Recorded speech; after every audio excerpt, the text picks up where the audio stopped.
Good morning, good afternoon, good evening, wherever you guys are. It's Mecha GM. We're back with another episode of D&D Abeyance. Just as a heads up, I'm going to be kind of limited today. I've got a migraine, but I'm handing things over to Nick since he's running this one. Thankfully, I don't have to run it. Yes, Hooray! I am here, and so are all of you.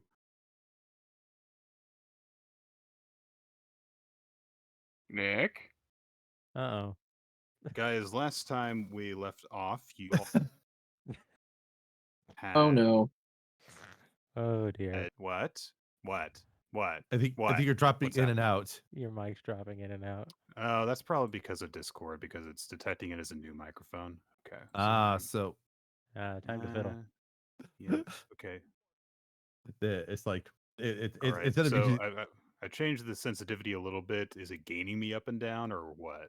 no, it was just like not Yeah, it's letting just you like, get oh, through. you haven't passed the threshold. It's like doing like the auto detect Right. So thing or probably whatever. it set me. It's a different threshold. Okay. So we'll just do this and see how things go. I'm really going to just be looking at the input sensitivity bar as I'm doing this for a little bit. Okay. So when last we left off, you guys had on a, let's call it, anonymous tip.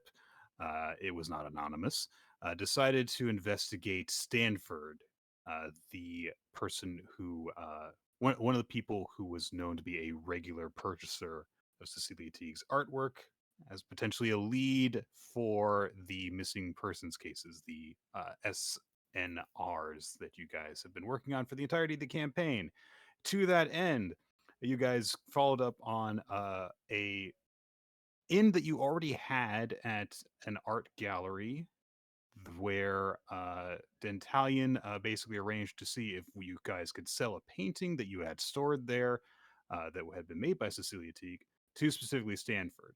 Things did not go quite according to your plan, but they still worked out pretty well because the art dealer there, Mr. Herbert Yates, thought that you were acting kind of suspicious and decided, I don't know if I want to just arrange a private meeting, and instead set up an auction that includes four other regular purchasers of Cecilia Teague's works. Most notable person beyond Stanford present is Marshall Bailey, who was a contemporary, rival, friend figure from Cecilia's life, who has also purchased them for works. And you guys have had a little bit of a chance to poke your heads around, to kind of to talk to a few of the participants in the auction here. Uh, Stanford said some very restrained and somewhat veiled, menacing, potentially, things. And Marsha Bailey is basically openly hostile towards Dantalion and suspicious of him. And that's where the situation where you guys are left off as, or at least three of you are. As also while this is going on, Reaper Gideon has been poking his head around Herbert Yates' office to see if he can find anything else. While occasionally Jerome and Reiko have left the more public gathering to try and check in on him and then provide support with spells and warnings and such. So, uh, as things are in the auction area, Herbert Yates is apparently going to be conducting. He has a position at a podium. Uh, there is sufficient seating for all of you who are making yourselves known to be present here. So for Reika, who is kind of like floating around invisibly, it's not like anyone's offering you a chair. But for the three of you, Dan and Tan and Jerome, they're seating for you, and then for the different people who could be auctioneers here. So, God, the music playing outside is intensely distracting right now. Sorry. Have you tried So- hitting them with a stick? I might. That might be pretty effective in the short term. As you guys are gathering for this, I believe that you've all at this point made known to me that, of course, you're trying to scope out what the hell's going on with Stanford and get close to him and observe him. Is there anyone else of interest to you while this is going on? To go over the people here, we have, of course, Marshall Bailey in Stanford. We also have Miss I wrote down her name. Mm-hmm. Her name's Oh, irrelevant. She's Miss Blowhard. Yeah, Yeah, the blowhard. the hanger on as it is. Yeah, She the is also here. The only person who isn't here is Mr. Cobb, who's not here because the painting's not something he can launder money through. Apparently, he doesn't think it's going. He apparently does not think it's going to be valuable enough for his time. But Patricia Howell is the most outspoken of the other art collectors here. She very immediately engaged you guys in conversation, talking about how she, discovered Cecilia and availed you of the very simple but apparently also very detailed story of how they met. The other collectors here are Mr. Reyes and oh gosh, I've forgotten. And Mr. Hoffman. right? Reyes and Hoffman were engaging themselves. That's why they never came up. Mm-hmm. So, you guys, gather around for the auction proper. As this is happening, Herbert Yates starts to, get ready to like make a brief introductory speech, and he gives this very formal welcoming and thanking people for their time, especially because this was under very short warning, with very short warning for everyone. Mm. Some people were informed this is going to be happening mere days ahead of time, uh, and he goes into this kind of talking up the painting that they're going to be auctioning off right now, and how it is a piece that he had previously been unaware of because it was apparently only kept locally and sold locally by presumably given or sold by Cecilia herself rather than going through the gallery. uh, and he says, "Oh, he feels particularly honored to be able to showcase it for them today." And as he says this, the painting itself is carried out, in protective covering by a few attendants who uh, it is still covered up. They secure it on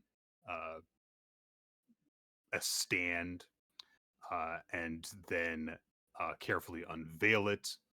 And there is Jerome, a portrait of you staring out at you all right now. It's and it is from. I mean, yeah. Wow, I completely lost track of that thought right before I started speaking it. Sorry. As you Uh, do. as this happens, if everyone present can give me some sort of observational check, uh, and tell me like what you're paying attention to at this time. Hmm. Okay, so observational checks. So not necessarily perception, but could investigation count for this? Yeah, if you're looking out for something, then yes, perception. If you are trying to find out some particular detail, then investigation could apply. If you're watching people's reactions, then insight, etc.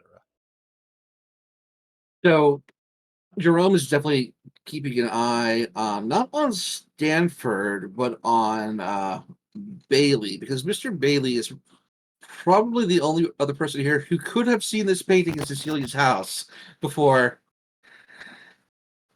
it entered our hands and might Int- have questions about its jurisprudence, as it were.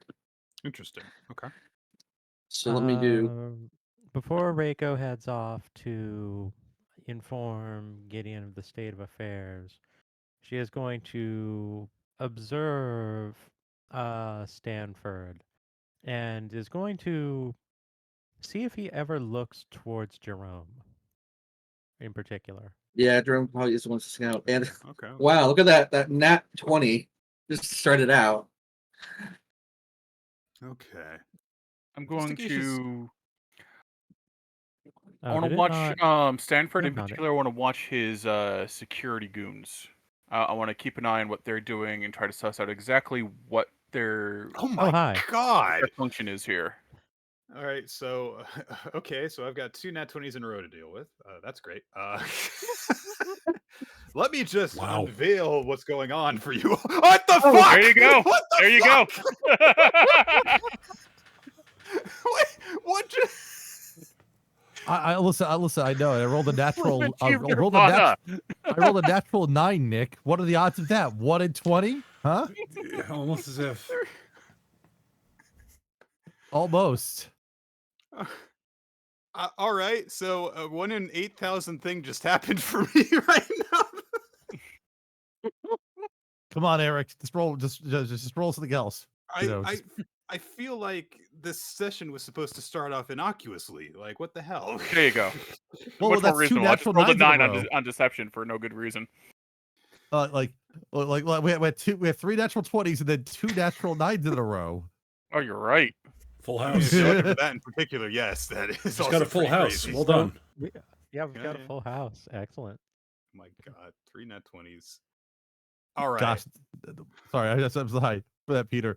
I'm now imagining a deck of cards where there's 20 cards of each suit. Mm. That'd be Okay. its own All right. nightmare. Yeah. Let me think about this. All right. And Sketch, can you tell me? Because I don't think I heard. I was reacting. No. to I was stuff just rolling from for the natural sake of 20s. rolling something. I don't have an idea of what okay. Tan is doing there. Okay. I was doing so that just to. It was an attempt to see if I was going to roll natural 20 as well and be part of the cool kids club, but that did not Okay, happen. okay. So. Is there anything you want to be specifically watching out for, or do you just want me to give you like the general observation while everyone else is going to get a very detailed things? I think right now. I don't think there's anything that Tan could be necessarily going for at the moment, so I'm not going to worry too much about that. Okay.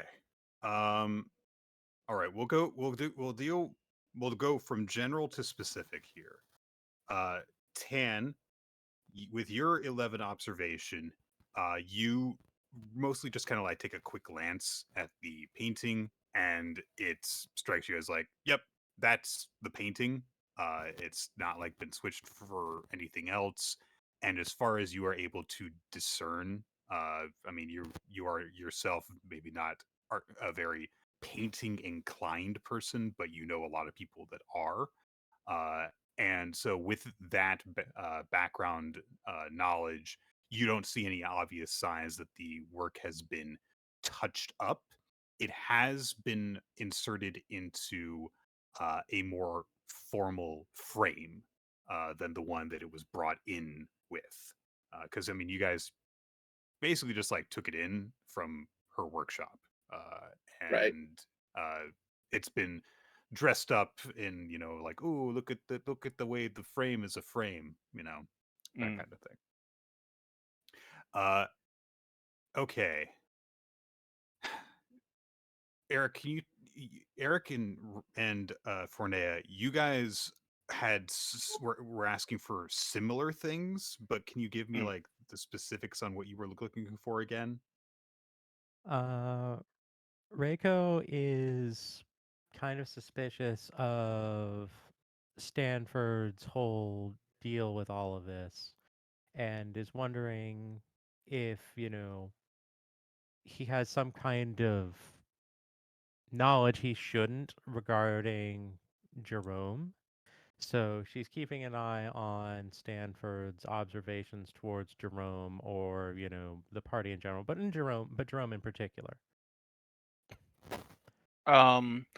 I have strong suspicions that Stanford is backing and may even be the cause of our pharmaceutical fuckery. So I'm watching both him and his hired goons to see if I could see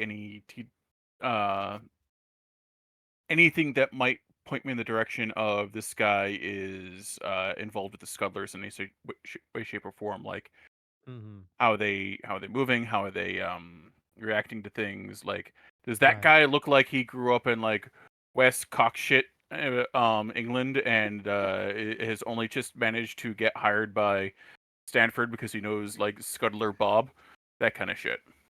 I think you Alright, mean alright. Cockthorpe. All right. Okay. So, to begin with, then, for what you guys are seeing, Jerome, you were watching Bailey for his reaction because you were wondering if he was already familiar with the painting. Yes. You watch his reaction, and I have to be careful here because this is an investigation roll that you made. Hmm. You might deduce the location of a hidden object, discern from the appearance of a wound what kind of weapon dealt it, determine the weakest point in a tunnel that would cause it to collapse. All right. So, an intelligence based roll for watching someone's reaction. Uh, okay. So, I'm going to give you, and I feel like this might be a little bit unfair, Okay. but Mhm. I'm going to give you like the Sherlock Holmes version of this. Okay. That works. So you watch him carefully, and you see his eyes quickly dart over the painting, uh, Hmm. and it clearly causes a reaction in him from observing certain ticks and applying certain things about supposedly the way that the eyes move. You don't think that his reaction is one of uh recognition. Hmm. As in, you don't think that he has seen maybe this particular painting before, or Okay. that's a conclusion that could be reached, but there is something about it that clearly he reacts to, and his eyes very obviously dart in the direction of Dantalion, and it seems as though he has a pulse of adrenaline. Like his skin gets a little bit flushed and his jaw tightens. Hmm. That's Okay. exactly the reaction I was looking for. Excellent. This is definitely an interesting thing. He probably doesn't recognize the painting, but he might recognize that there's something either in or not in the painting that should be there. And he's looking at Dantalion because he suspects some kind of foul play. Okay, the I jig might be up. seem to remember someone mentioning it wasn't signed. True. The painting was not finished, Yes. and so yes, it did not have a signature on it. Reiko, Mm-hmm.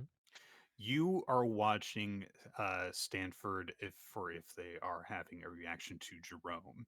When he sees the painting, uh, you kind of like are looking for the same signs, and you follow his eyes, and you note that he actually seems to have very little reaction to the painting. He doesn't seem to take it in for any details. Uh, Unlike with Jerome, it seems that he has actually gotten a chance to see this painting before. But keep in mind that, and I'm going to honor this because you guys rolled 3 natural 20s, so I'll at least provide this detail as a reminder. This was something Mm-hmm. that happened for you guys like on very short term warning for everyone here. Mm. So not all the participants in the auction may have even like had a chance to even glance at the painting before. Uh, but it seems as though Stanford has at least had a chance to look at it prior to this. So he's not really Mm. shocked by anything that he sees. Uh, as you are watching him closely, he doesn't even seem to really flinch when it comes up. He doesn't look around the room. And he just kind of honestly just sort of sits there passively. Uh, However, Dan, Mm.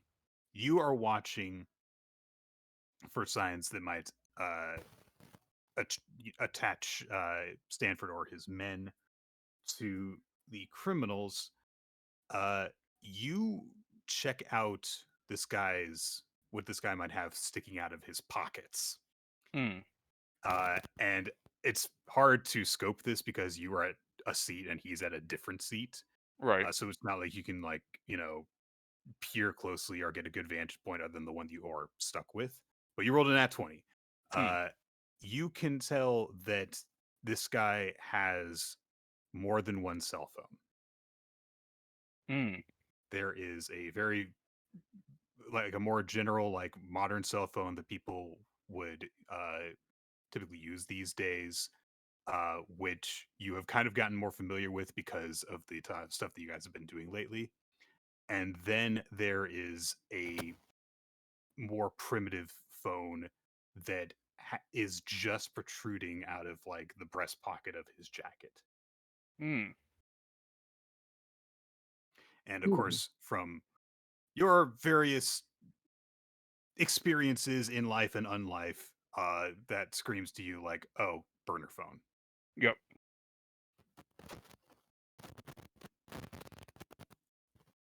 Who was it who had the burner phone again? Stanford. Stanford, back up. So, to summarize, Bailey has a reaction that is instinctive and emotional.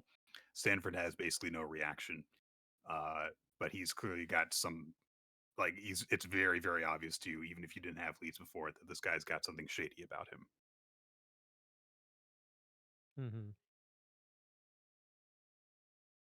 So you guys have the chance to clock those things, and then Yates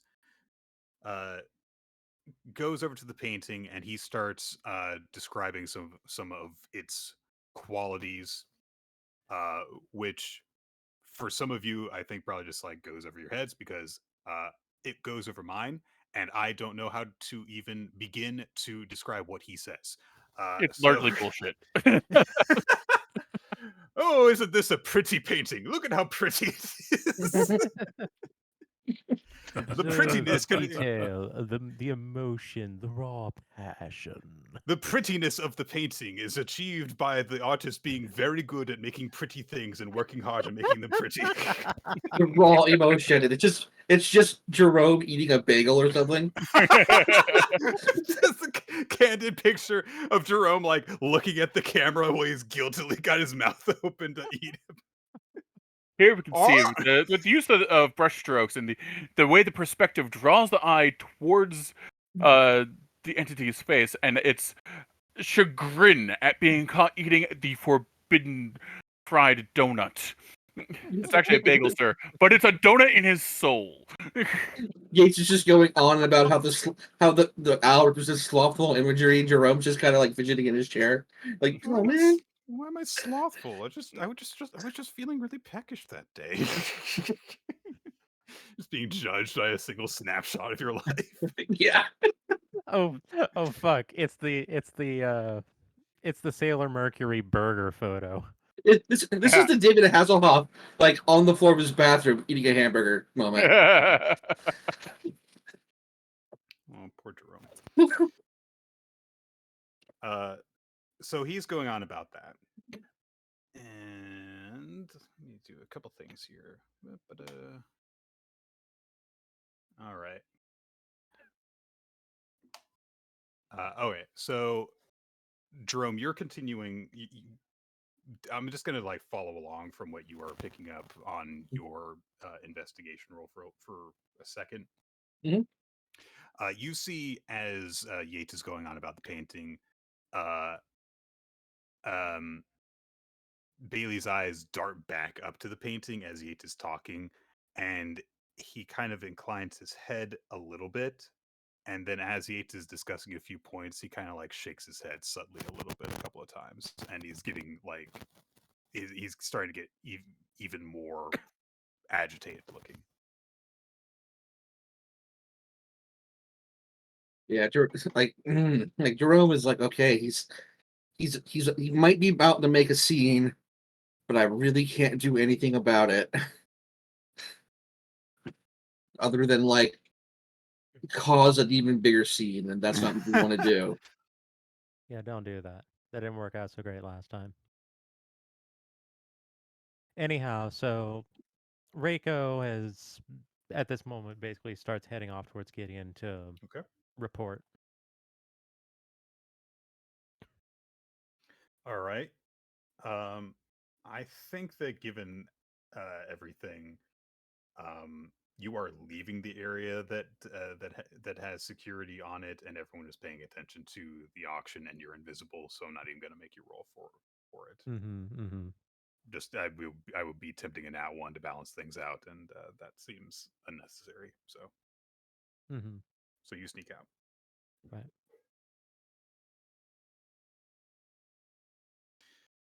Okay. God.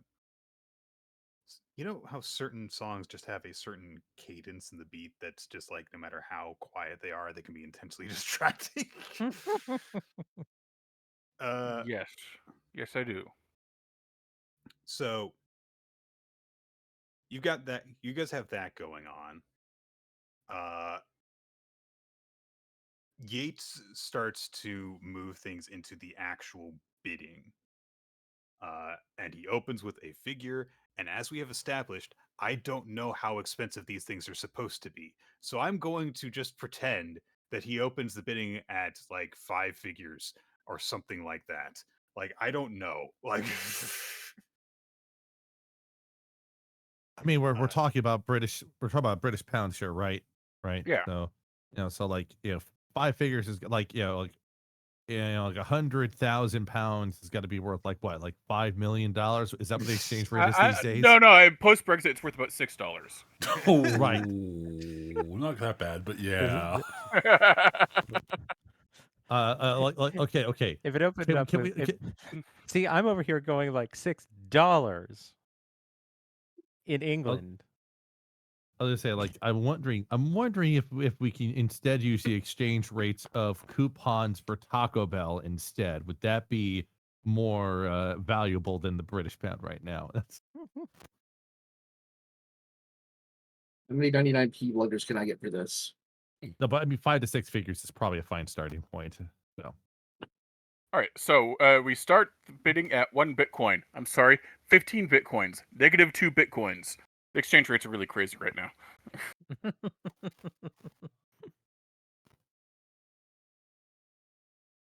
Okay. hang on, sorry, 1 second.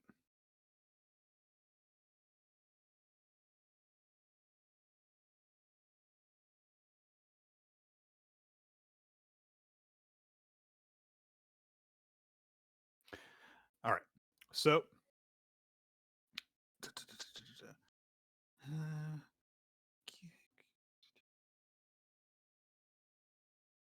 as the bidding starts up, do you guys want to do anything to participate? Do you want like are you do you or at all want to like try and like influence people while this is going on in order to like provoke reactions, or do you just want to quietly observe things as this unfolds? Because this is what's going to be occupying people's attention in one form or another as this starts up. I think right now Jerome is mostly just going to let them just go at the bidding unless he's given a reason to do something else. Like if we need to make the bidding rounds go longer or something, because maybe we can do that or something. But like unless he has a reason to do something, he's just gonna let them go at it. Okay. Okay. I'm actually gonna to watch people's reactions as to how the bidding goes, how flustered they get when they get outbid, how that kind of stuff. Got it. Okay. Right. And I'm Anyone never who taking my eyes off the security goons. Okay. Well, obviously I'm taking my eyes off of them sometimes, but they are constantly in my area of observation. I'm not, you know what I mean. Okay. We lost you there, Nick.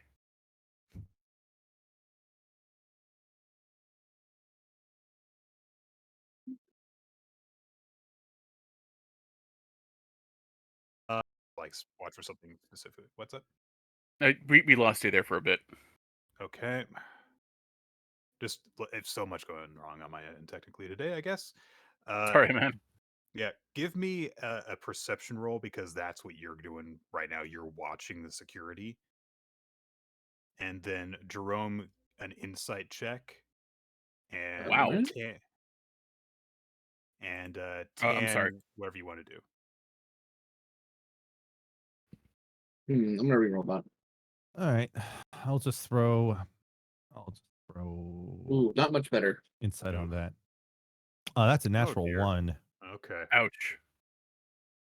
I mean, like, listen, we're in post minimalism era of art. Candace just lost all their interests, already. Yeah, Tan, you think things are going great. Candace just waiting for re-minimalism to make its way in, and then all of a sudden, the speculative value of art movement as a so basically, there's the idea of actually just investing in the concept of an art movement and then just going on the speculative value of the collective average of works within that movement. It's oh wait, no. Tan isn't evil, so he wouldn't be thinking that. He's just daydreaming or something. Tan, yeah, you're thinking about how great your cover is. So there you go. Jerome, you did not roll great, but I'm going to link what observations you do get to the person that you were observing before. So you are still kind of clocking.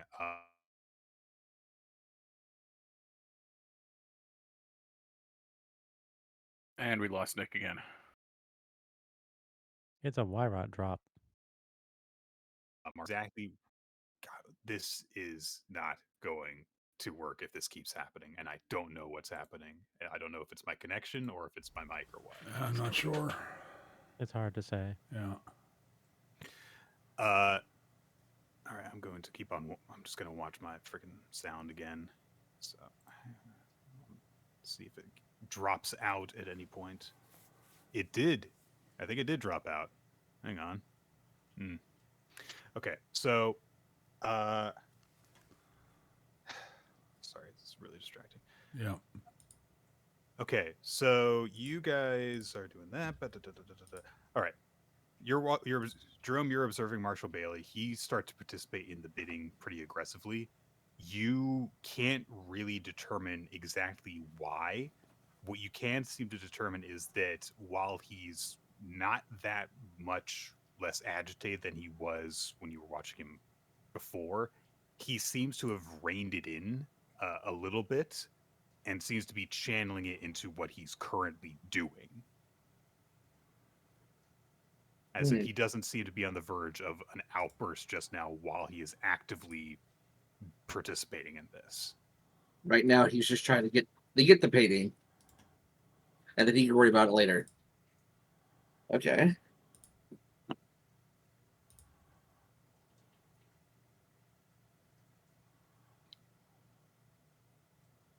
And Dantalion, you got a really good perception check.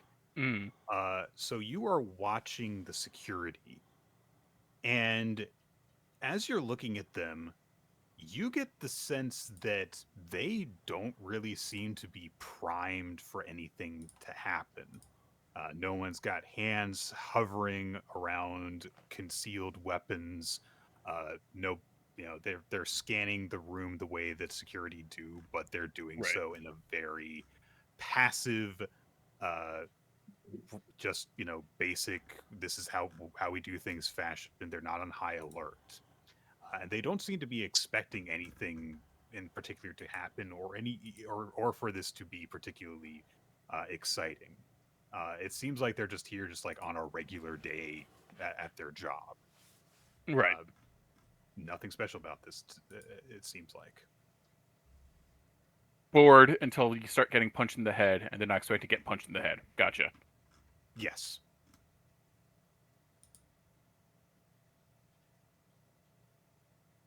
So, let's see here.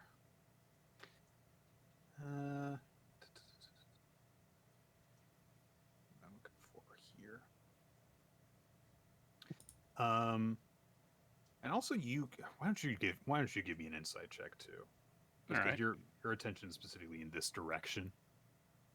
Maybe you pick on something. Not above average. 12. You are watching in the direction of Stanford and his security, and so you kind of get the impression that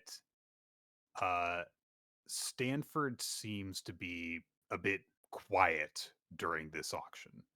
It's not that he's like not participating, he's raising his little paddle every now and again, but like Bailey, for example, is like making a lot of noise during this, not literally, but he's going at it, jumping Right. in very, very quickly. Stanford is not. He's just doing the armpit percussion over there. This is how artsy people act, right?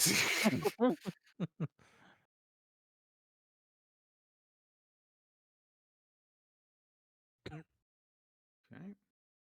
Sure, you have suspicions about what's up with Stanford, but I will leave that for later. Okay.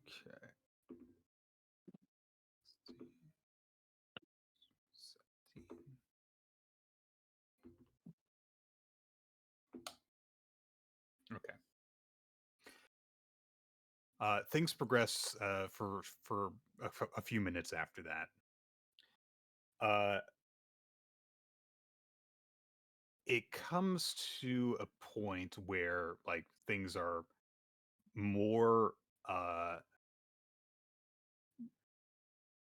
clearly things are coming more to a finish.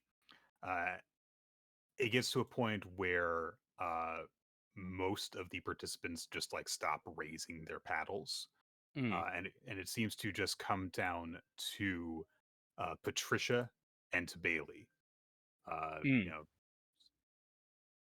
And the two of them are doing it, and it seems as though like very clearly that Bailey is determined to win this bid.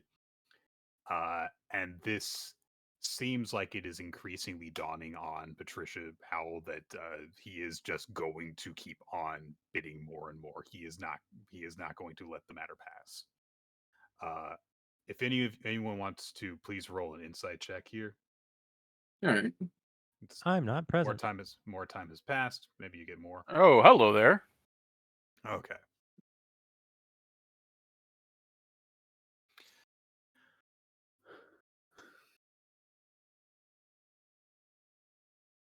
All right. So, Dentalion, from what you guys know about Marshall Bailey, he is a successful painter in his own right. He's got money. He doesn't have as much money as everyone else in this room. They are the types of people who give him money. Right. He is acting like a man who does not have a shortage of cash in this situation. He is far wealthier than he is acting in this moment, or than he would normally act in this situation. There is something that is going on that he has realized, and Dan, you and Dan and ours realize this, and Dan, you specifically clock him at a moment glaring daggers at you specifically as he raises his paddle, and several seconds later Yates is going once, going twice, and is getting set to finalize it. And you realize as he stares at you that the reason that he has been doing this is because he is going to call you out.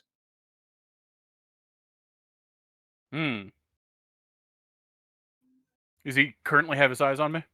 Yes. All right, time to come up with a lie. Okay.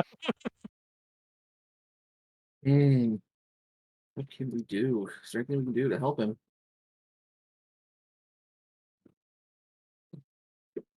Probably not. Oh. Actually, since you rolled a nat 20 insight, I will tell you something. Mm. You last session said as your cover to Marshall Bailey that you had come across the painting like in a gallery in Cecilia's hometown. Mm. The painting's not finished. Yeah. So Yeah, and he knows knows that you have lied to him about where you got it.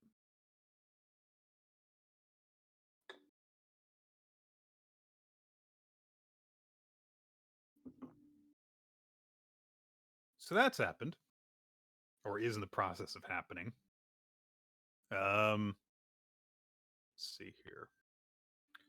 Let me take a look real quick at people's sheets here. Ba-ba-ba, and ba-ba-ba.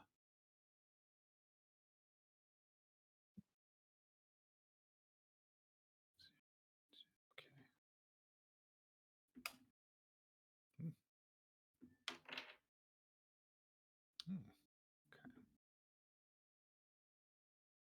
Well, all right. Jerome, your head still a little bit owl-like swivels as you're kind of like taking in people's reactions as it gets to a point as if it seems as if the auction has reached a crescendo, and your eyes fall on Stanford, and you see that he has pulled a cell phone out of his pocket and is just not even paying attention to the auction right now. He is very quietly texting someone. And he is just literally seemingly lost all interest in what is going on around you. Can I tell which cell phone it is? He's using the fancier one to Okay. text someone. The one that seems like it's just his normal phone. All right.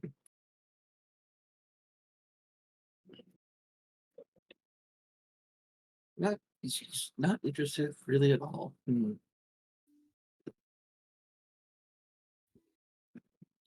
He's suggested a few things, but nothing concrete yet.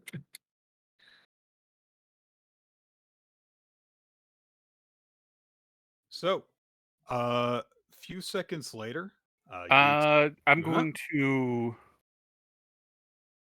cast message to Marshall Bailey. Okay. Don't do anything you might regret.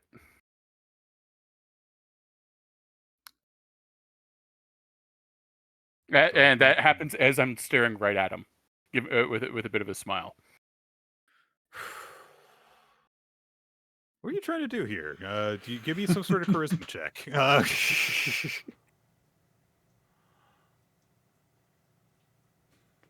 Intimidate, that's a 10. Okay.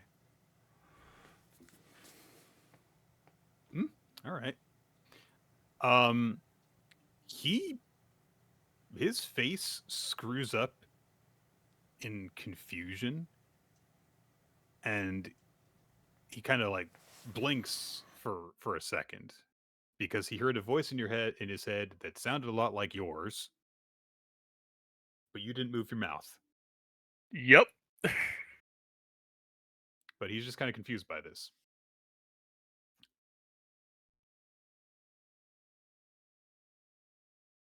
I mean, that being said, he has like just raised what seems to be the winning bid.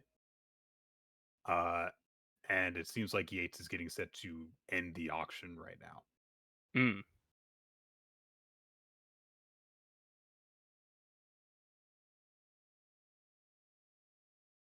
Okay. I just don't want him to cause a scene till I'm ready to deal with it. Gotcha. Why don't you give me an insight check?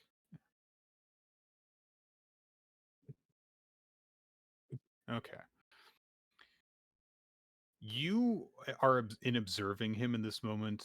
Understand that the reason that he has gone through the trouble of doing this is so that he can avoid making a spectacle. Mm. This is a matter of like, if he has the winning bid, then they can discuss this when things are being formally finalized, as opposed to him just making a big show of yelling about it in front of everyone. Right. So it does not seem as if there is going to be a scene happening that is caused by him right now. Okay. All right. Okay. Anyone want to do anything else in this moment?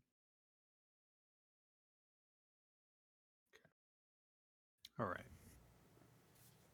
Yates pulls out a small little gavel and just goes tuck, and that's it. The painting has been sold to Marshall Bailey for X Y dollars, pounds, whatever you want to call it. Right.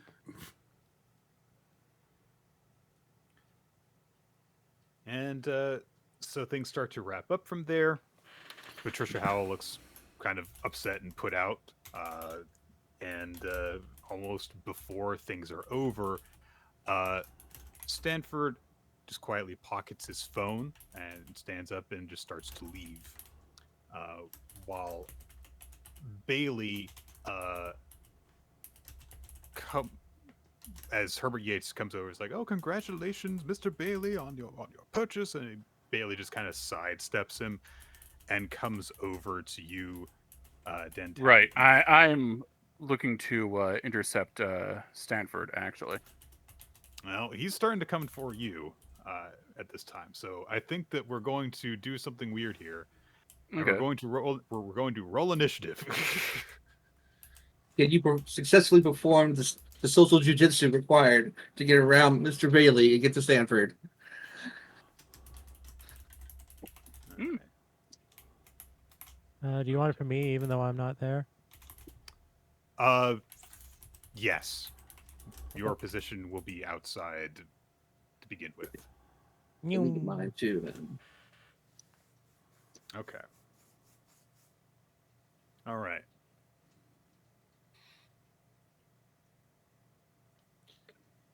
Okay. So we have a 21 from Jerome, a 20 from Mareko with Gideon, 4 from Gideon, who was in the same place, 15 from Dentalion. Okay, and okay. All right. So here's how things are going to go then. Jerome, you are the first to act in the initiative order. What do you want to do? Here's what you see. You see Stanford getting up and walking away. You see the general people who are participating in the auction kind of like just more slowly like gathering themselves and getting set to leave. Yates has started to approach Bailey. Bailey is on his way away from him and towards Dantalion. So the question is, do I try to intercept Mr. Stanford or do I try to intercept Mr. Yates? I think not Mr. Yates, Mr. Bailey. I think distracting Bailey for a moment might be more advantageous to us because I think Dantalion's social abilities would be better with Stanford right now. Okay. So I think it might be a good idea for Jerome to get up and go over, intercept Mr. Bailey, somewhat abruptly, putting on some of that Eastern European Slav charm and just being like, and start to like congratulate him on the wise purchase of the painting. Okay. So you are trying to just occupy him right now. Yeah, Jerome is just trying to buy Dantalion some time. Okay. Give me a persuasion roll. Persuasion. All right, here we go. 12. Okay. All right. You start to engage with with Marshall Bailey and to offer him the stuff. He spares a moment to look at you, and you can tell right away that he is not deterred by this attempt.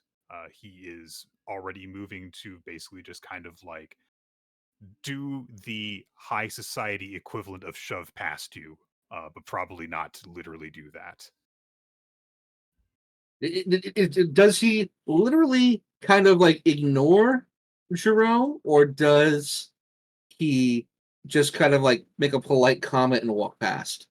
He makes a polite comment and walks past. He says like, "Yes, thank you," and just goes and just starts to head straight past you. Mm. As I say, like, okay, so there's no reason to escalate it quite yet. Damn, that meant I guess that didn't help as much as I thought it would. Sorry. It's okay. He rolled a better opposed check. Sorry. Yep, that happens.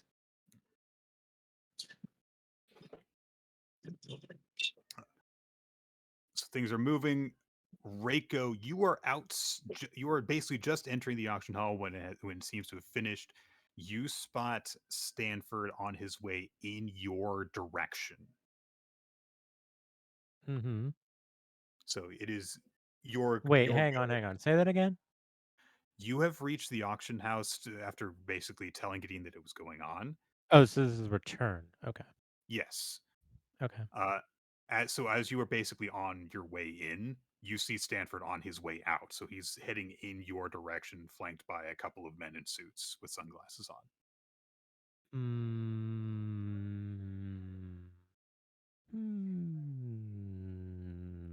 And there is a bit of a social situation going on within the room as well. Well, I don't want him to be leaving anytime soon. So I'm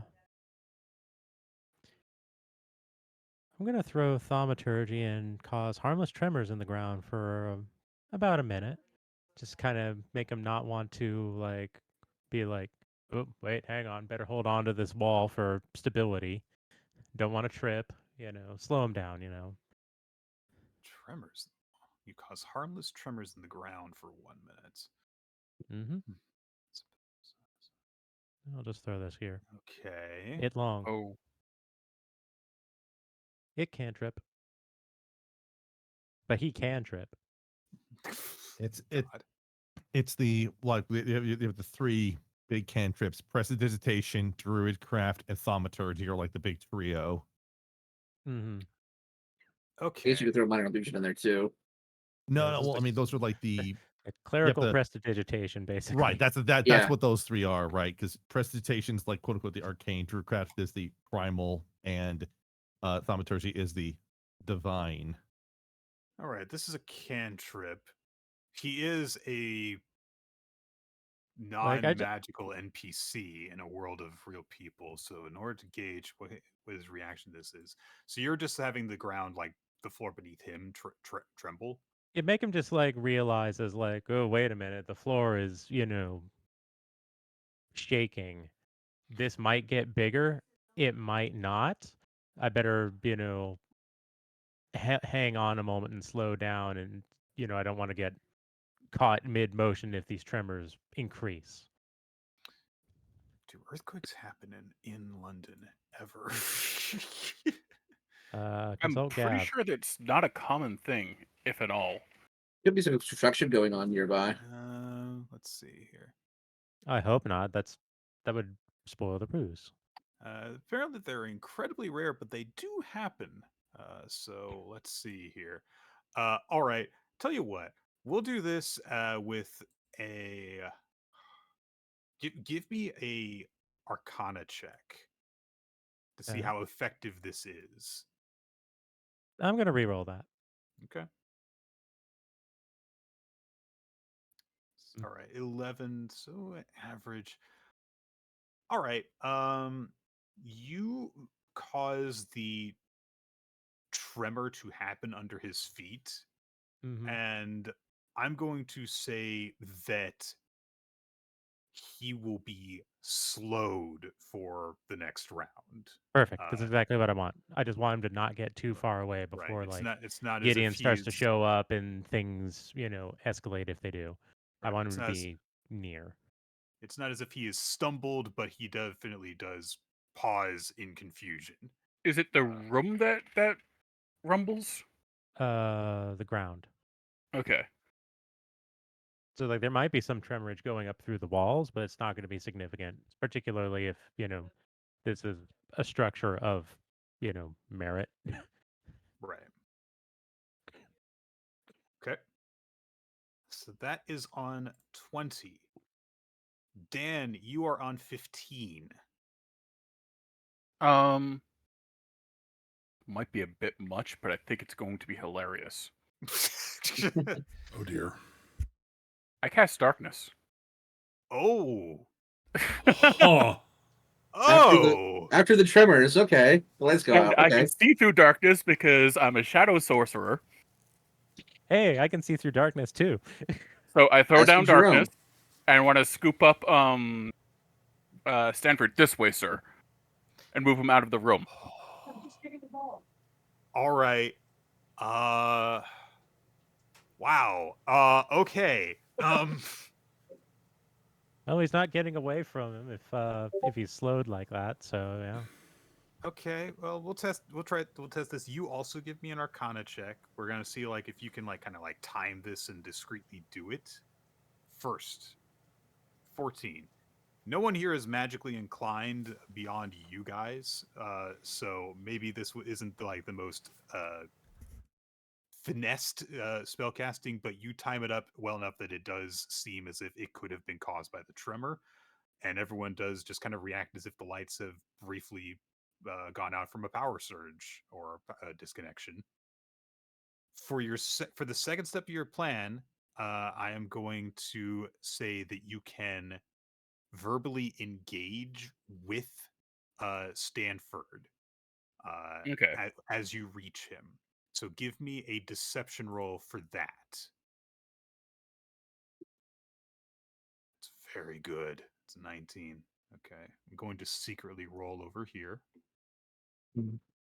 Okay. I have an idea what to do next. All right. You have done that.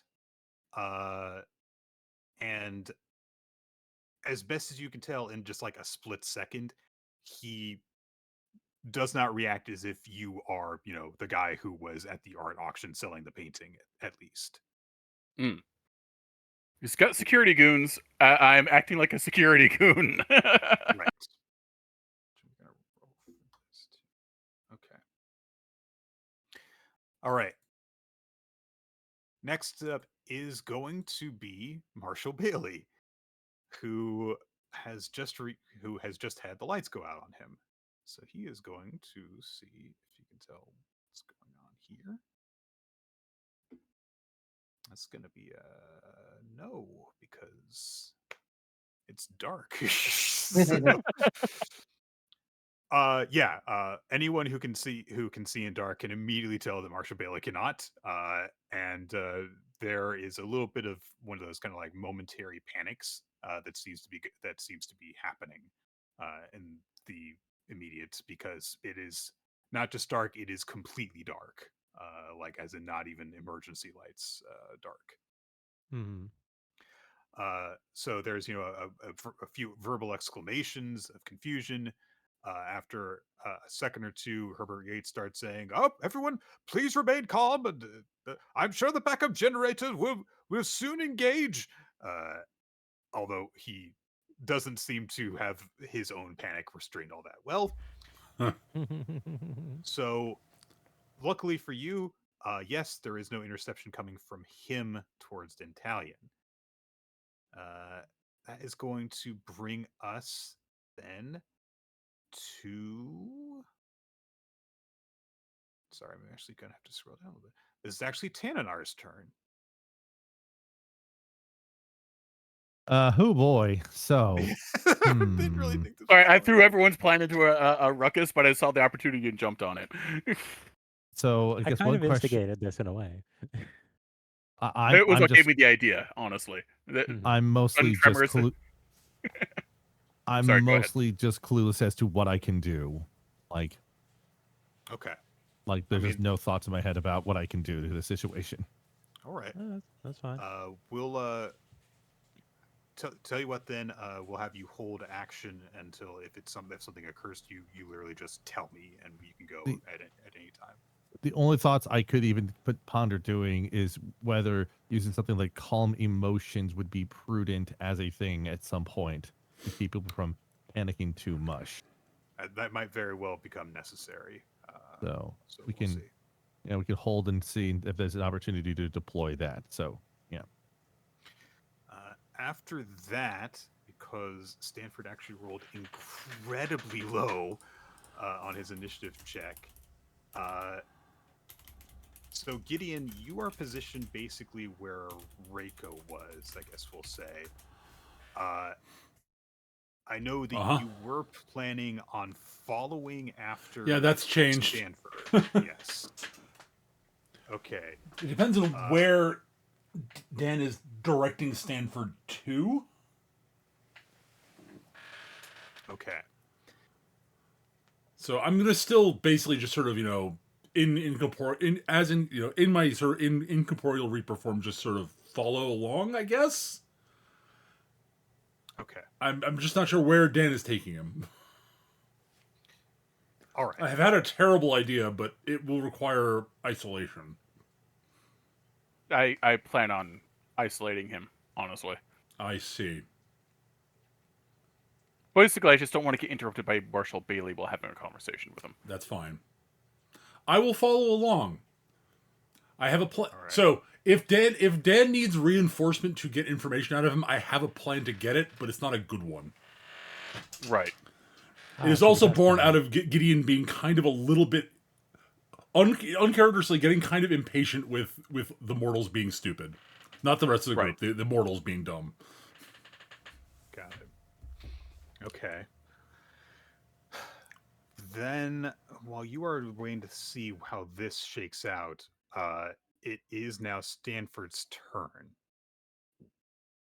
And he is going to move in the direction that you choose, Eric. Cool. I want to move him out of the initial room. Darkness is a pretty big thing, so I want to move him out of the room and around the corner and down the hall to the edge of the darkness. Okay. While that is until we get into the light, it's like, oh, hello, Mr. Stanford. I thought you were someone else. Okay. So here's how we're going to do this.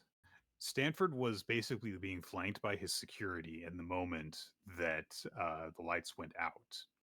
So we're going to see how far away you can get him before they have a chance to react. And if basically, like, obviously everyone's in the dark, but it is possible that they would try and reach out and like get hands on him before he is out of their reach. Right. So I'm going to do this essentially I'm hoping they're caught flat-footed enough that it's I'll be able to scoop them up beforehand. And if that works, I have an idea what to do afterwards. All right. So here's what I'm going to do this as. I'm going to do this as melee attack rolls against your AC. This is not to deal damage or anything, but essentially an effort to engage with you and get a hand on either you or Stanford. You are a guy in complete darkness, so each of them is going to have disadvantage on this. Right. I don't have an excellent AC because I don't have mage armor up. Mm-hmm. So here's what we're going to do. So it's going to be the first one. I can't do this with anything. It's like this, right? So that's a 19 on the first one, followed by a 7. So with disadvantage, that is a miss. All right. And then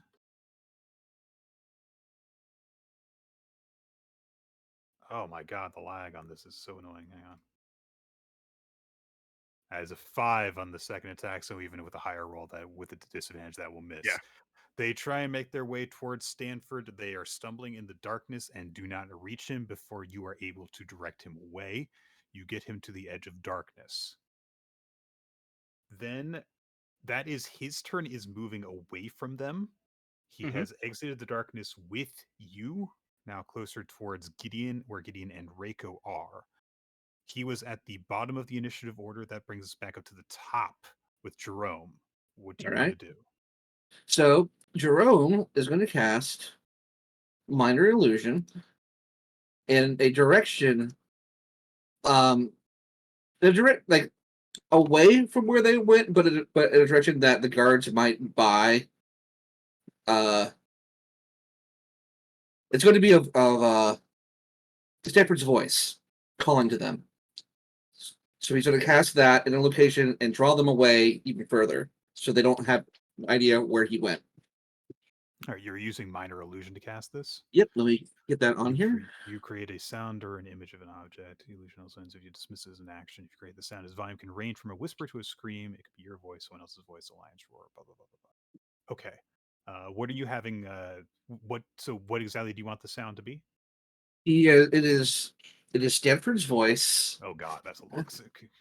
calling his men over to that location, away from where everybody else is at.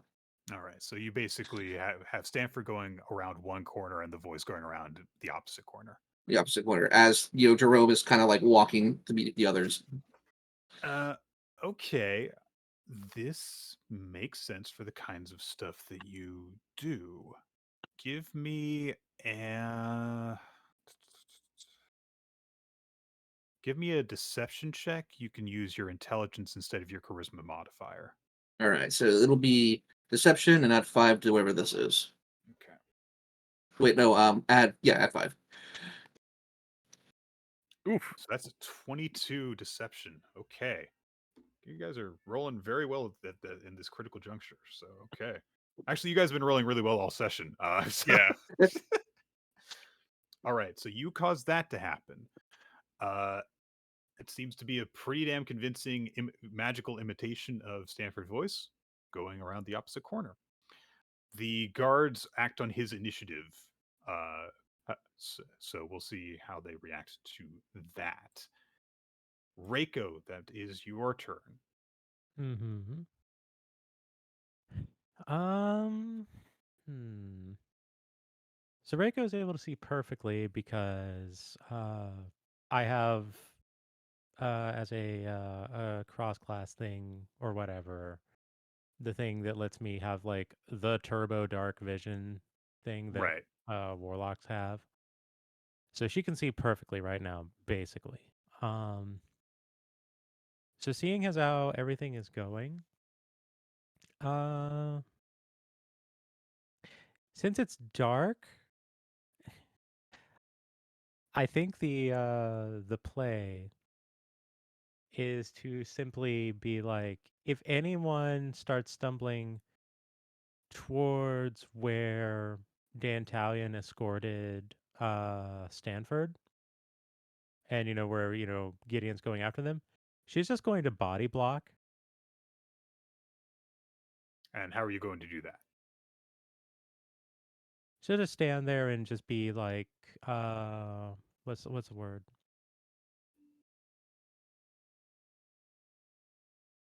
Actually, wait a minute. Yeah, no, like, actually, that's actually not something we've ever really gone over. Do we actually have like contact when we're spirity or not, or do we have, or do we not? So that is kind of the point that I'm raising is that you are in spiritual form. So Right. you're not there Yeah, we physically, never really went quote over unquote. that, so I kind of assumed. I mean, in the first session, Jerome did kind of just walk through a rock wall.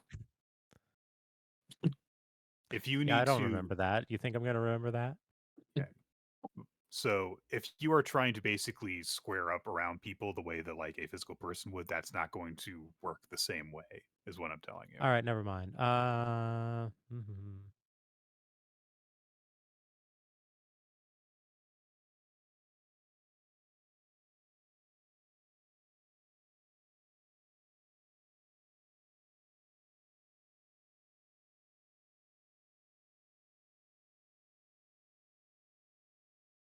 Okay, here we go.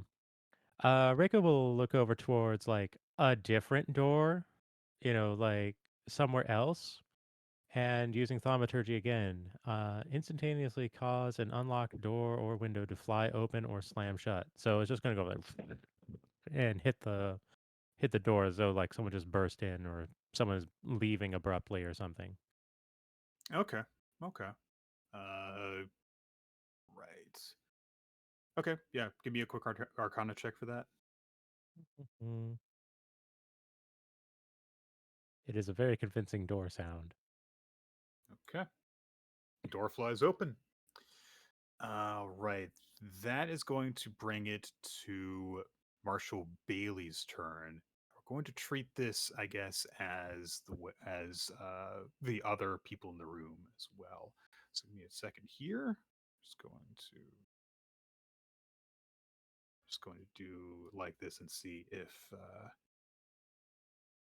gives me individual rolls or not.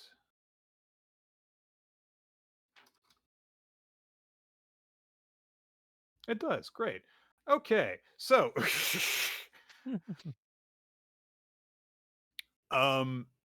rich person panic very quickly sets into the room. Uh you know, Patricia Howell goes ah, as if she's just stumbled across someone, someone being murdered while the lights are out. Which may have happened with her. These rich people are always getting involved in murder mysteries. True. Yeah. Yates is trying and failing to keep order in the room. Marshall Bailey seems to be the person who is keeping his head the most cool, but I mean, he can't really do anything still while it's dark, and he is just looking around blindly. He seems to be physically deterred from what he was trying to do before, but not mentally deterred. If that makes any sense. Yes. So a panic is beginning to set into the room, and there are a few people who are, kind of like looking around. One, Mr. Reyes has kind of like thrown over a few chairs and is trying to stumble his way out of the darkness. And that is what is going on with them.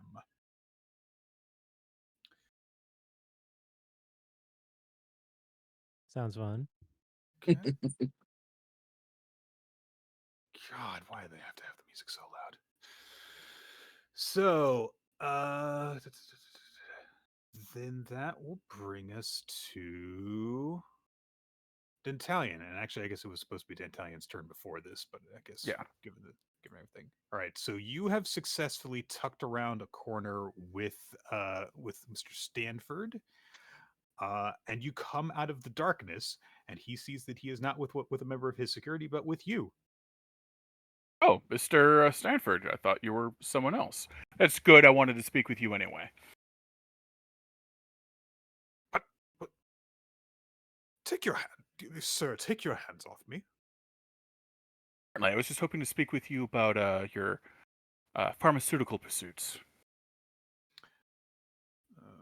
Okay. Give me I don't know. Give me some sort of charisma check. Try and give me the vibe that you're going for, and if you successfully obtain it. 21. Okay, so this is a good deception roll. How are you trying to deceive him? Are you trying to like make it seem like you've got a different aim for this, or what? Yeah, so what I'm basically trying to do is, Mr. Stanford, I wanted to talk to you about your pharmaceutical pursuits. I understand there's a certain new substance being moved around and that you might be involved. Uh, all right. He looks at you and he says, "This seems like a very odd time to discuss such a matter, Mister." I've forgotten your name already, honestly. Doesn't really matter. A lot of us don't really keep to one name now, do we? Um, After all, it's always good to play the fool. In any case, Mr. Sanford, think I'd like to get involved in this, and what better place than where everyone's already very, very rich.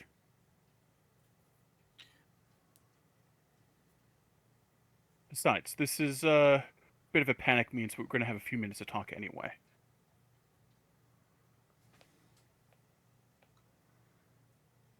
Okay. Let's see. All right. Stanford looks at you and give me an insight check.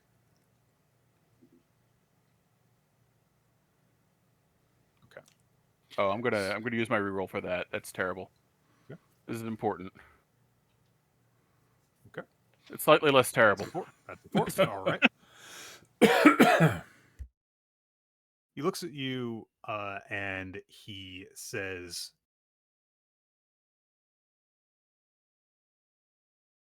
"Sir, I hardly think that this is the time or place, given this situation, to discuss any of my involvements with someone of your persuasion.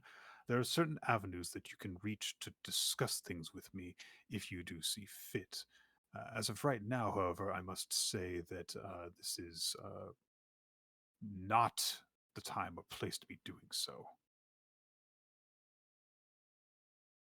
I understand. I tell you what, why don't I give you my number and I'll write it down on just a scrap piece of paper. And you can call me sometime the next couple of days. We'd hate for something to scuttle this. Put it in the pocket Ooh. that has the burner phone in it too. I'll put it in the pocket with the burner phone, yes. Very nice. Very nice. Let's see. Very well, then. I will say, however, that I am a very busy man with many different pursuits. It may be possible that I am not able to make time to speak with you. You understand, I'm sure that you're a busy man yourself. Sometimes we overlook these things. I give him that. I give him a big old wolf smile. I think we can make time.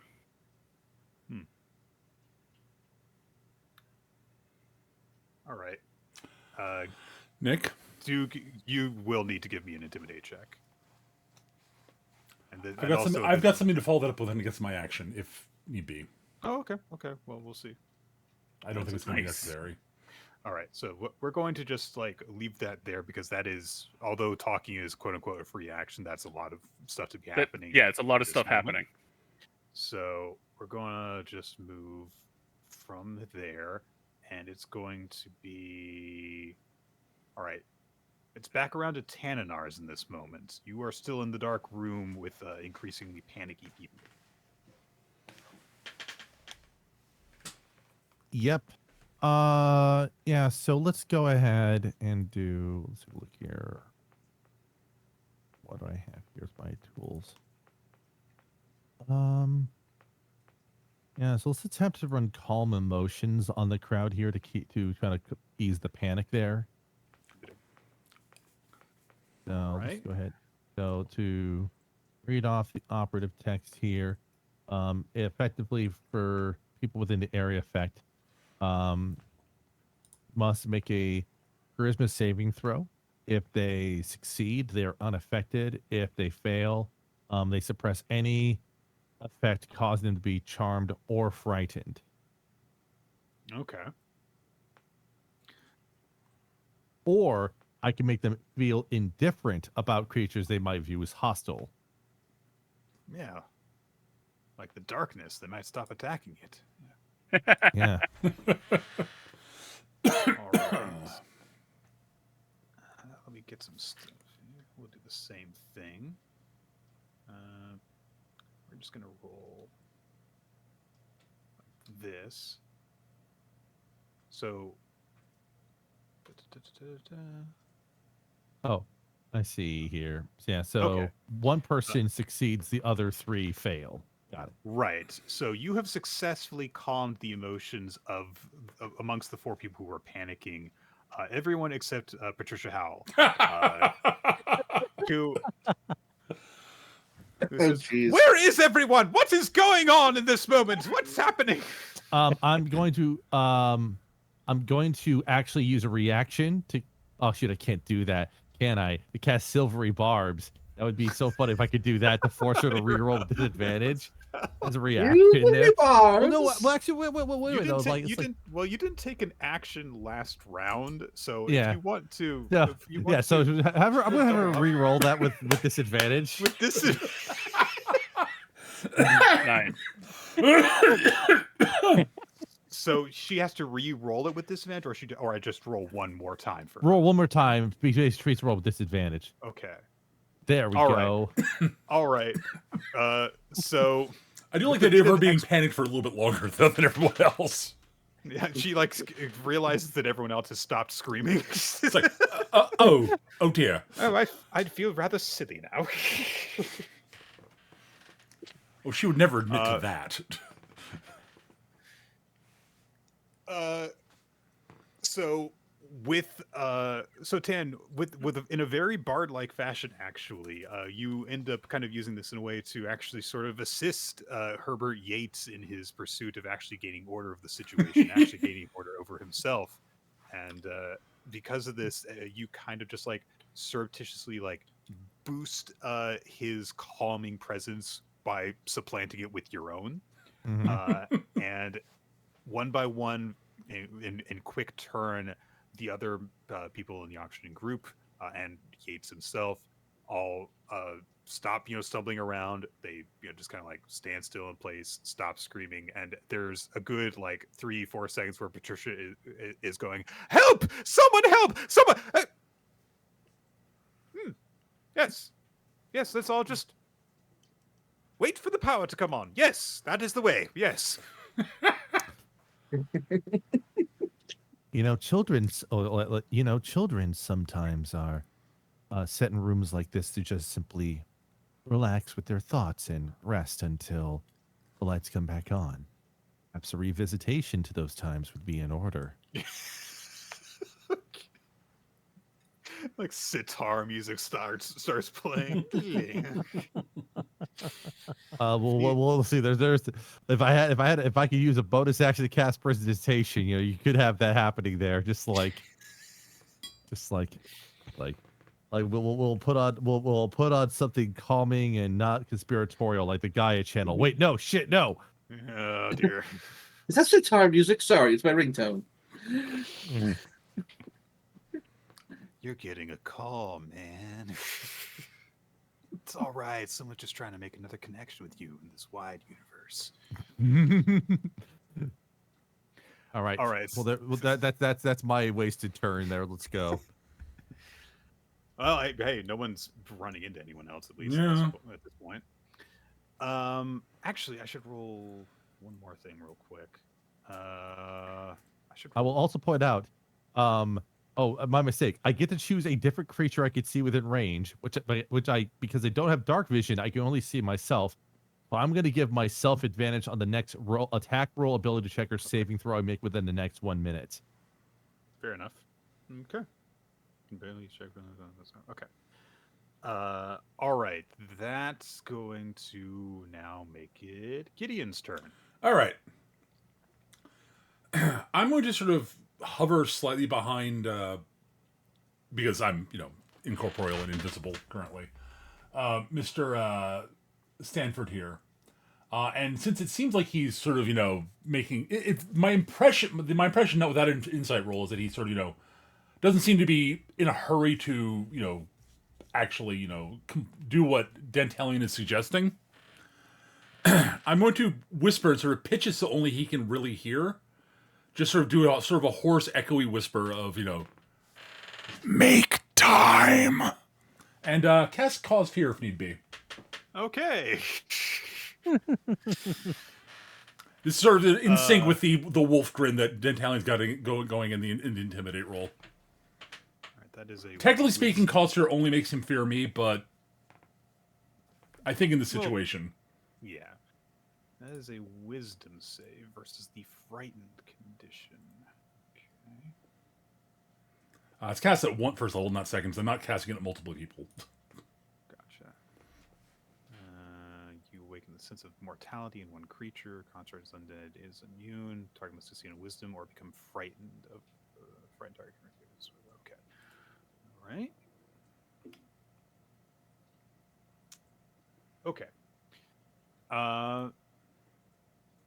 But yeah, Stanford. on top of the sort of the whispering out of nowhere from something he can't see or touch or anything like that.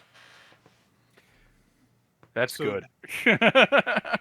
The two of you doing this, Stanford is clearly shaken by all of this happening. I mean, he's just been, had the earth tremor under his feet, darkness envelop him. He's been rushed into a corner by a stranger who is clearly intimidating and seemingly trying to blackmail him, and a spectral voice has just whispered a haunting message in his ear. Yes. Despite all of this, Damn. All right. Stanford is like shaken and clearly rattled. He's not panicking. That's He fine. is- I'm not trying to make him panic per se, but He's seemingly keeping all of his mental facilities about him, and he's he's looking around, waiting for like his security to show up and everything. And okay, let me see here. What would he do in this situation? All right. Okay.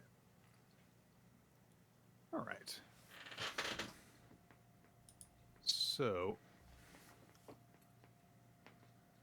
okay, so that's a bad thing. He would not do the smart. He's not going to do the smart thing in this situation. Oh no. So he looks at you, Dan, Mm-hmm. and he says, well, suppose in some regards I have underestimated you. That's Seems that you largely the intention. No. Do not interrupt me when I am speaking. Oh God, have that's the a dangerous thing floor. to say. Like, do not interrupt me speaking. Do you know who you're talking to? I No. can't stop myself from speaking. I can't stop myself from speaking.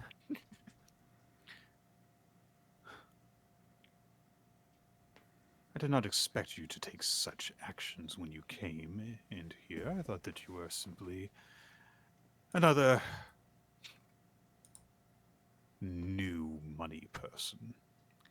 But I see now that you are one who has, most likely, garnered your wealth by means of ill repute, by forcing yourself into the lives of others who have earned it the correct way, and trying to claw your way up through means of intimidation and blackmail.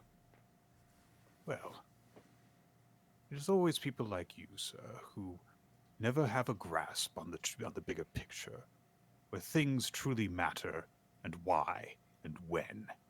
If you think that you can simply muscle your way into clawing your way into a little bit of what I have earned through hard work and long-term dedication, you are very much mistaken. You are not going to intimidate me into taking any action, and if you think that you have some form of, and he pats his breast pocket, information on me, then I challenge you to try and actually use it. Mr. Stanford, I'm not here to blackmail you. I'm here to find out exactly. You're super quiet. I'm sorry. Mr. Stanford, I'm not here to blackmail you. I'm here to find out exactly what I'm looking for. And what I'm looking for is that little bit of something that you seem to have. Okay. Make time to call me. We'll figure out something a bit more appropriate. And in the meantime, someone's always watching. Be seeing you. I'll walk into the darkness, turn invisible, and drop the spell. So it's no longer dark. Okay. So I want to do all of that so that there is no way that things could have gotten light, and I still would have been there. And I couldn't have moved quicker than lights coming back on. All right. I think that with the way things are, You are attempting to leave the engagement of anyone who would be opposing you. The panic situation has been resolved inside of the actual proper art gallery. So if everyone is okay with it, I think that we can just end the quote-unquote combat I'm that fine. you guys are engaged in. Works No for me. objection. That is going to leave. So Tan, Jerome, you are still in the auctioning room. If when the darkness is gone, unless you do something else. Hmm. I Jerome- cast animal friendship. Wait, no, that doesn't help you. Like- I Like, cast Chaos Bolt. so when the lights come back on, Jerome, who knows that Dan's not in here, kind of looks around like he's looking for somebody, Okay. and he's like, "What is he?"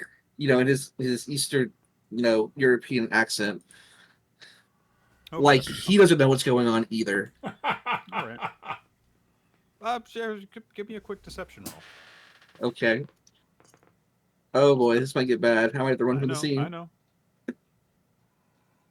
That's not too bad. DC It's early was 10. average. Yeah, Mhm. DC was 10. You are trying to act like you were confused when everyone else is being confused. Yeah. After a couple of seconds, everyone looks around, realize that a few people are missing. Stanford security team we're at the door at this point, and they rush out and start to go down the door that Reiko had opened up. So things do so at the time that things are wrapping up in the conversation that Tantalium you were having with Stanford, only afterwards do they get a chance to turn around and get back together with Stanford while you guys are doing this. So Jerome, you ask, where is he? And Marshall Bailey looks around, sees that the person he was trying to grab is gone, and he just straight up says, "That's what I'd bloody well like to know." But then he looks at you. You are part of Dantalion's group, as it's been publicly declared to him. And so, with you having kind of announced your presence in this way, his attention does go to you. He's just Jerome kind of quietly goes up to him, and he's like, "That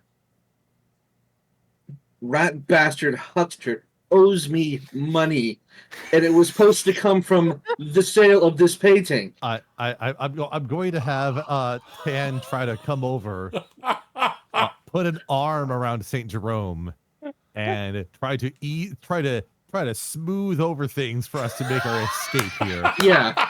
being like, we will get back at him soon enough. Come, there are kebabs for us to ingest elsewhere. All right, I need a deception roll With advantage. No. because you're contradicting your story from before, Skitch. no, I cast silvery barbs earlier, which gives me advantage on the next check I make within the next minute. I know. But I think Nick's saying is that you would normally have disadvantage on the rolls they cancel. Yes. So yes, that you have silvery barbs. I'm granting you that, but your lie from before was that you worked for Dentalion. I thought that's what Jerome was implying, that they're working for Dantalion too. That's all. Yeah. You know what? I will honor that. I will honor that. Yeah. You guys, that the I thought we exact both nature indicated that of we it- worked for the same person. Yeah.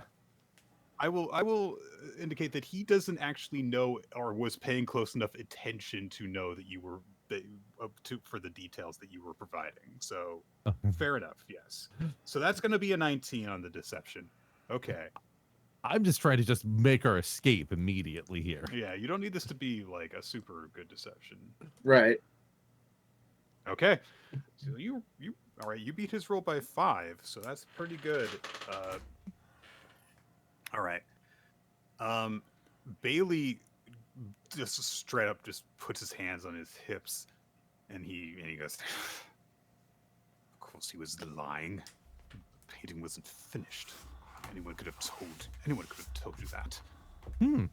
This bastard said that he had gotten it from an art gallery. It was probably stolen from before Sissy had a chance to finish it. You say that this was unfinished. Obviously, it was unfinished. That the I'm damn just thing gonna- isn't even signed. I'm just, as an aside, I'm going to point out that Marshall Bailey almost said something like he knew she was dead, but did not say that. Just saying. Make some insight rolls. Ah, All right, Tand has got the higher roll with a 13. Mhm. Yeah, he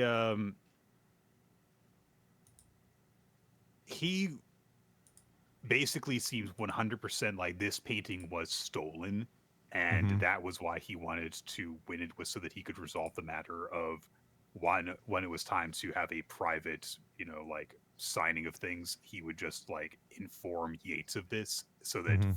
you guys, or at the very least, Dentalian would just get arrested for it. That was Mhm. why he didn't care about the object of money. Mhm.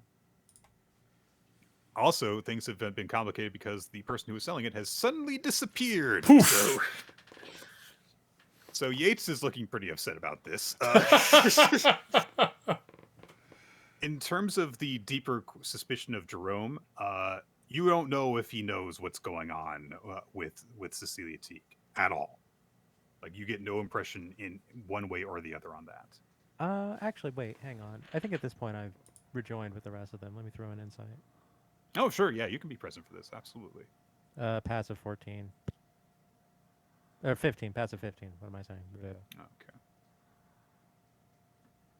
Yep. But Thanos just be like, well, I wonder why it would have been stolen in incomplete form. Surely it would be worth, well, more if it was actually finished, but Yates, looking distraught, just starts openly. He was just trying to get to Mr. Stanford the whole time. The entire thing was just an excuse. Oh, my dear friends. And he comes over and is trying to seemingly get with the person who he thinks had the money, which is you, Jerome, and says, "Oh, we have been the object of deception as well, and probably Miss Teague. I haven't been able. I was not able to. I wasn't able to get in contact with her in regards to the auctioning of this painting, and it seems that she has probably been fleeced as well in this case. And, well, at the very least, money didn't change hands the entire way, but it must have been that he was just trying to make some sort of connection with Mr. Stanford, no doubt to try and take advantage of him as well. He seems very sure of this." Not completely wrong. yeah. He's But right Jerome, for all the wrong reasons. Yes. he's right for all the wrong. Like at this point, like Jerome is just kind of like he's playing along with the entire situation. He's like, you know what? Fuck it. I don't care. You figure out what to do with the painting. Give it to him. Do whatever. He just kind of like walks away with Tananars, like he has had enough of this entire situation, and he's looking to kill the Italian. All right. Joke's on you, I'm already dead. Okay, hang on one second. Okay, so Bailey starts saying, "Now, just a moment," and then Yates says, "Oh, well, in that case, if we are then to be entrusted with the painting, then Mr. No, he pointed at Bailey. He pointed at Bailey, not at Yates. Oh. Well, but Mr. Bailey has agreed to, but That's your problem now. He just keeps walking away. What, Mr. Bailey? If I can just have a moment of your time, and Bailey's like, I am trying to do something more important. You just, there's been something stolen from. So, the two of them are now distracting each other. Yes. Because concerns in this manner of seemingly grand theft that has apparently occurred, and they have different priorities in the situation. So give me, you guys are going to try and slink off. Give me some stealth rolls and let me know if you are doing anything extra to try and just get out of this situation before anyone stops you. I will say that however they're going about it, Reiko will do something to assist. So I'll figure something out, but let them have like advantage on it. Okay. All right. It's an 11. It's an 11. Right, so those are okay rolls. Do you want to do anything extra for what you're trying to do here to try and get away?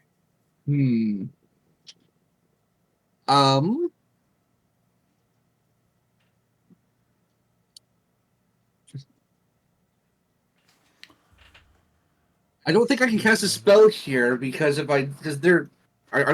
anybody as far as Jerome can tell, anybody looking at him as he's walking away? There's a number of people that are like kind of looking at everyone in here. Mm-hmm. Keep in mind that like Stanford security left, there is other security in the room. All right. So here's my question. There was Yates using a microphone when he was at the podium? Sure. Okay. Reiko will drop the mic and just let it feed back through the room. Let me see. Let me take a look at your sheet. Can we do that with a thing here? I'll tell you what. If you want to say that you use like thaumaturgy to like set off a noise on top of the microphone to accomplish that effect, we can say that you can easily do that. All right. Yeah, one of the effects is an instantaneous sound. So yeah, just like microphone feedback going through the whole thing, and that's gonna go through the whole room and make everyone just be like, ah. Yeah. Okay. Hang on. Let me make. So that's how I'm going to use. That's how I'm going to justify using assist for both of them. Okay. And how many people are in the room? And we'll say there's 10 people in the room. Tan should roll an advantage roll Oh, why? Why is that? because I'm assisting. I mean, okay. I thought you were assisting just Jerome. So No, I said both of you. I don't interpret that as possible. So I only interpret. So, anyways. You did a help thing before. You're doing a separate help thing now. So let's just call it that way. All right. Here's how things are shaking up right now. There are people that are not completely like just fully distracted by this sound, but a lot of people's heads just jerk in the direction of like the speakers. There's a lot of flinching that happens. So half the people in the room are just like completely discombobulated by this. That's going to give you guys at least enough room to get to the door without being stopped. And there's going to be one last thing here. Roll for that. Nope. Okay. All right. All three of you guys have enough time as this happens to get to the door and to basically just like duck into the shadows the way that Dantalion disappeared. When that happens, I want all of you to give me perception rolls. Perception. Okay. That's an 11. That's a 7. That's a 15. That's a 14. Jerome, you clock as you were heading into the shadows, and you and Tan just start to make yourselves scarce. You spot a corner that Stanford had been dragged into, and he is on a burner phone right now. By the way, I'm still there. Okay. Oh yeah. Right. Just saying. Yeah. Okay. So, one way or Well, that's another, definitely something I want to listen in on. you guys vanish as far as the physical world is concerned. Gideon, you are still hanging out with Stanford Mhm. as he gets on his phone. And when he reaches for the phone, you see that he actually reaches for one of two phones that are actually in the same breast pocket. Interesting. There's one that's kind of poking out, and then there's one that is actually further down in the pocket underneath that. He Huh. goes for the one that's further underneath that and pulls that one out. Okay. And he takes it out, starts to dial something, and stops, shakes his head, hits the cancel button, and punches in a few different numbers instead. And then he just waits. After a few seconds, the phone rings and he answers in the first ring. Mm-hmm. And so he puts the phone to his ear and he starts to speak into it. Or rather, he doesn't speak into it first, he listens first. Mm-hmm. And give me a perception check. Sure.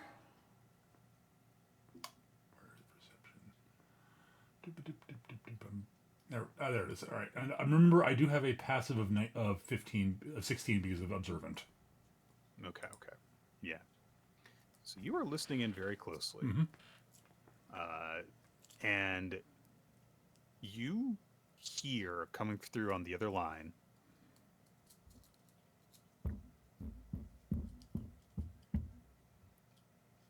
Sort of someone's just tapping. just tapping. Okay.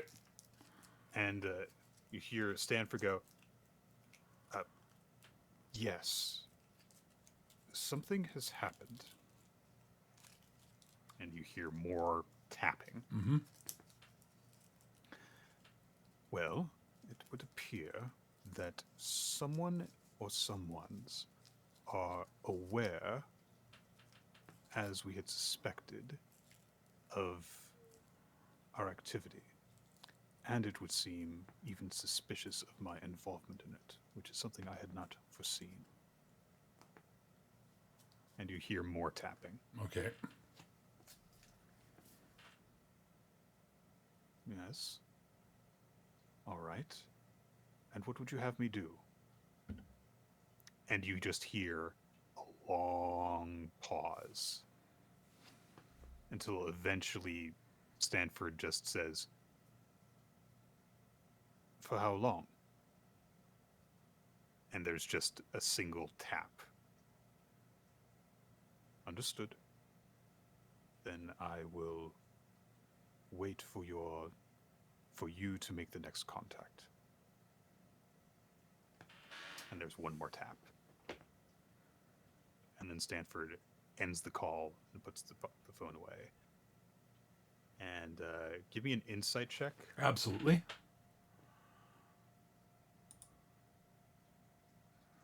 I'm going to use my once per session reroll. Oh yeah, you've got yours too. Ah. 1 into a 2. That's the same thing that happened with Dantalion. Yeah, there were. I think you guys had like maybe 2 rerolls from those that actually did work out pretty well. Technically, Yeah. my passive is 13, but Jesus Christ! I think we took all our good luck at the start of the session, but we have 320. Yeah, they did eventually run out. You're right here next to the guy. yeah. So you are able to tell when looking at him He actually looks more put off by the way the quote-unquote conversation went Mhm. than he was when you were helping Dentalian to intimidate him. Right. Interesting. Shortly after this, his security get themselves turned around and they get back with him. There is, apologies that are quickly interrupted by him just saying like, enough, let's just go. And he just leaves. I will follow for the time being, at least. Okay. We're going to end here. Okay. I think. Sure. So that's gonna do it for D&D Abeyance. You guys have closed this part of Well, your activity. We definitely We'll have see confirmed if you can find something. anything else? Yeah, we'll see if you can find anything else out. While you're still trying to trail this guy. But that's gonna do it for honestly the next couple of weeks of Right. this game because I'm not going to be available for the next couple of Right, weekends. So we'll see. And I have a charity event to be participating in as well. That's Right. just going to be on the 18th. Is that right? 17th and 18th? 16, 17, 18, yes. Yes. So yeah, go check out Fornea's channel on, at very least, on the 18th. Are you streaming any of the rest of it? I'll be on other people's streams Right. for the Saturday, but my stream will be doing things on both days and principally on the Sunday because that's going to be Archipelago. Yes, which is Yep. a linked sort of randomizer thing with a bunch of people, different people. Yep. Y'all should check that out. It's on Fornea's Bring Twitch. money. It's for charity. Very specifically, it's for Trans Lifeline. Yes. All right. Support kin. So yes, go check that out. But that's it for this recording. Thank you all for watching on YouTube. We will see you all real soon. We'll see you all in a few weeks. Goodbye. Goodbye. Bye, Hermes. Bye, everyone.